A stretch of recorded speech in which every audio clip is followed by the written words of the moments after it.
अब खबरों में आगे बढ़ते हैं और सीधा रुख करते हैं वाराणसी का, क्योंकि वाराणसी से वो खबर जिस पर हिंदूवादी संगठन बुरी तरीके से इस वक्त भड़के हैं और आरोप ये लगा रहे हैं कि धर्मांतरण से एक कदम आगे बढ़ के अब हिंदू मंदिरों को निशाना बनाने की मिशनरी साजिश शुरू कर दी गई।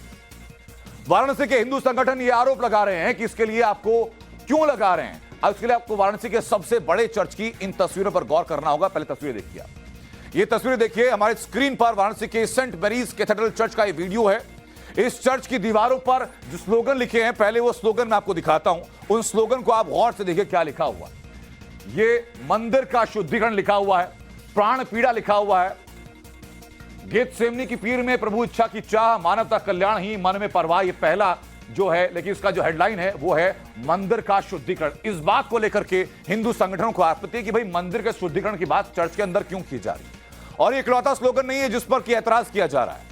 ये स्लोगन शायद आपको चौंकाएं, क्योंकि इस पर मंदिर का विनाश, मंदिर में कलुष यानी पाप और मंदिर के शुद्धिकरण का जिक्र के साथ दोहे छपे हुए हैं। इसी को लेकर के आपत्ति है, इसी को लेकर के विवाद है और वही तस्वीरें मैं लगातार आपको दिखा रहा हूं। हिंदू संगठन जो ये पहला स्लोगन जो आपको दिखाया मैंने, मंदिर के विनाश को लेकर के सवाल पूछे गए, मंदिर का शुद्धिकरण की बात यहां की जा रही है, इसको लेकर के हिंदू संगठन लगातार सवाल पूछ रहे हैं। बनारस के हिंदू संगठन जो हैं, उससे पहले आपको बता दूं कि सेंट मैरीज कैथेड्रल चर्च में वाराणसी के जो कैंटोनमेंट एरिया है वहां पर स्थित है। आजादी से पहले इस चर्च की स्थापना की गई थी। यह वाराणसी का सबसे बड़ा चर्च है जो कि धार्मिक तौर पर ईसाइयों के सर्वोच्च केंद्र वेटिकन से जुड़ा है और पोप फ्रांसिस को सर्वोच्च धर्मगुरु मानता है। 1940 में वाराणसी में स्थापना की गई इसकी। उसके बाद सीधा इसका जो संबंध है वो पोप फ्रांसिस से है, उन्हीं को अपना ये सर्वोच्च गुरु मान करके चलते हैं। लेकिन अब विवाद कहां होता है? विवाद होता है कि वाराणसी के हिंदूवादी संगठन सनातन भारत ने सेंट मैरीज चर्च की दीवार पर लिखे नारों पर हल्ला किया, वाराणसी कैंट के थाने के बाहर प्रदर्शन किया और पुलिस प्रशासन से चर्च के फादर को तुरंत गिरफ्तार करने की और जरूरी कार्रवाई करने की मांग उठाई और कहा कि वहां जो स्लोगन लिखे हैं वो धार्मिक आस्था को चोट पहुंचाने वाले हैं। अब ये देखिए, यही लोग ये स्लोगन की कॉपी लिए हुए, प्रिंट आउट लिए हुए और उसी में अपनी मांग लगातार कर रहे हैं। जो आपको दोहा दिखाया उसी का प्रिंट आउट लेकर के ये लोग लगातार अपनी मांग कर रहे हैं। लेकिन इसी बीच सच्चाई क्या है, इसको जांचने के लिए हमारे सहयोगी आशुतोष सिंह ग्राउंड पर पहुंचे। आशुतोष ने क्या देखा, अब दिखाते हैं आपको।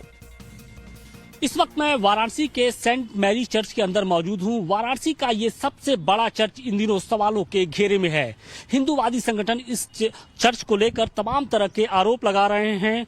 यही नहीं, बकायदा अब जो मामला है वो पुलिस थाने तक पहुंच चुका है और उसके पीछे की जो वजह है वो इस चर्च के जो बाहरी दीवारें हैं वहां पर लिखे कुछ ये स्लोगन हैं। आप इस स्लोगन को जरा पढ़िए और इसके बाद ये जो विवाद की जड़ है वो इन्हीं स्लोगन से शुरू होती है। मंदिर का विनाश, स्वार्थ गर्व की राख से धर्म करे निर्माण, यरूशलेम ईसा कथन सबसे बड़ा प्रमाण। यानी मंदिरों को लेकर जिस तरीके से इस चर्च में जो दावे किए जा रहे हैं, जो प्रचार किया जा रहा है, उससे जो हिंदू संगठन है वो बेहद आहत है और यही कारण है कि अब इन लोगों ने बाकायदे आर पार की लड़ाई का ऐलान कर दिया है। हमारे सहयोगी आशुतोष सिंह की रिपोर्ट आपने देखी। लेकिन इसी बीच हम लोग पहुंचे हिंदूवादी संगठन सनातन भारत के कार्यकर्ताओं से बात करने के लिए और सेंट मैरी कैथेड्रल चर्च के फादर से बात की ताकि ये बात पता चल सके, साफ हो सके चर्च का विवादित स्लोगन और उसे सनातन विरोधी ठहराए जाने की सच्चाई क्या है, आप खुद सुनिए।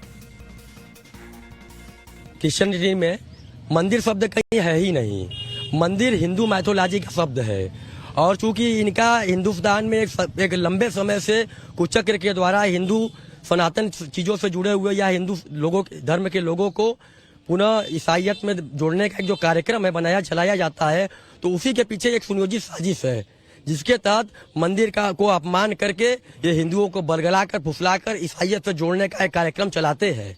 ठीक है, जबकि आप देखेंगे कि भारत के माननीय सुप्रीम कोर्ट ने भी अपने जजमेंट में कहा है कि मंदिर देवताओं का घर है। ईसा के समय में यरूशलेम मंदिर था, उसको मंदिर ही हम लोग कहते, चर्च नहीं कहा था। तो यरूशलेम मंदिर में जब प्रभु एक बार प्रवचन देने गए तो वहां पर देखा कि वहां पर लोग व्यापार कर रहा था, माने बैल बकरी हर प्रकार की चीजों को अंदर जिस मंदिर है उसके अंदर रख करके उन लोग व्यापार कर रहा था। तो ये प्रभु को बहुत अच्छा नहीं लगा, तो इसलिए उन्होंने अपने घास से घोड़े बनवा करके उनको सबको उधर से भगा दिया और उस मंदिर का शुद्धिकरण करते हैं। और हमारे चर्च में हमारे चर्च से संबंधित जो भी लिखा है वो यरूशलेम मंदिर से संबंधित बात है और इसमें किसी के दोष पाने के लिए किसी को किसी तरह का टिप्पणी करने के लिए हमारा कोई अधिकार भी नहीं है। उसके लिए दोनों पक्षों की बातें आपने सुनी। मामला बेहद संवेदनशील है और सीधे सीधे धार्मिक आस्थाओं की टकराव से जुड़ा है, लिहाजा पुलिस भी बेहद संभल कर इसकी जांच में जुटी है।